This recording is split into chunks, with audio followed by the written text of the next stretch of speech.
حضور صلی الله علیه وسلم فرمای ولا یؤمن احدکم حتى اكون احب الیه من ماله وولده والناس اجمعین. پتاسو کې یو کس داغه پوری مسلمان کامل مسلمان نشي کېده تر سو پوری چې داغه په نزدیک داغه د مال نه، داغه د اولاد نه، داغه د والدینو نه، داغه چې څومره محبوب خلق دي داغه ټول نو ته زه محبوبه نشم. وستاسو به دا سوچ کوئ چې یار ماته خو مې بچی ډېر زیات ګران دی، حضور خو راته دونه نه دی ګران، ماته خو مې پلار ډېر ګران دی، ماته مې مور ډېره ګرانه ده.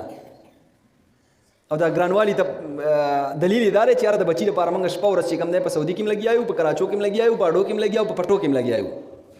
او د حضور صلی الله علیه وسلم محبت علامت دا دی چې یاره موږ په سنت باندې خپل 24 غنټې ژوند نشو تېرولی. یاد ساتئ د محبت دوه قسمه دی، یو محبت اختیاري دی، یو غیر اختیاري دی. محبت اختیاري او غیر اختیاري. غیر اختیاري د دې بچي د محبت غیر اختیاري دی. کو ته نه غواړي الله رب العزت تاسو لکه د بچي محبت اچولې دی، کو ته نه غواړي ستاره کور ولا محبت الله رب العزت تاسو لکه اچولې دی، کو ته نه غواړي ستاره اقربا او د رشتہ دارو محبت الله تاسو لکه اچولې دی. کو دا محبت نه وي نو داخلك بده یو مل جدا جدا وي، بچي به الته جړلې مور بنه ورتللې. خو الله ولا په دې ځکه غیر اختیاري او محبت د سی واچو چې بچي چین کین مور او پلا چې کوم دی هغه ځله درد کوي، نو دې ته غیر اختیاري محبت وایي. او یو اختیاري محبت دی چې ته په زور باندې ځان داسې جوړې چې یو کس ته به هغه شان ځان جوړې. مثلا حضور صلی الله علیه وسلم ذات مونږ ته معلوم دی چې هغه ماشاءالله بهترینه ګیره او خسته ټوپه به پسر او پټکې به واله او خسته جامې به غوستې وي، هغه به برید چې کوم دی کمول ګیره به چې کوم دی غټوله.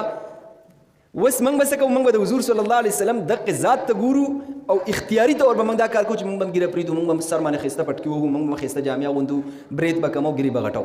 دې ته اختیاري محبت وایي. کو اوس کم کس دا کار نه کوي، ګیره خره یا ټوپې نه بسره یا د سنت مخالفت کوي یا د ګاونډیان تنګ یا چا مسلمان ته تکلیف رسي، نو دا اختیاري محبت نه اختیاري.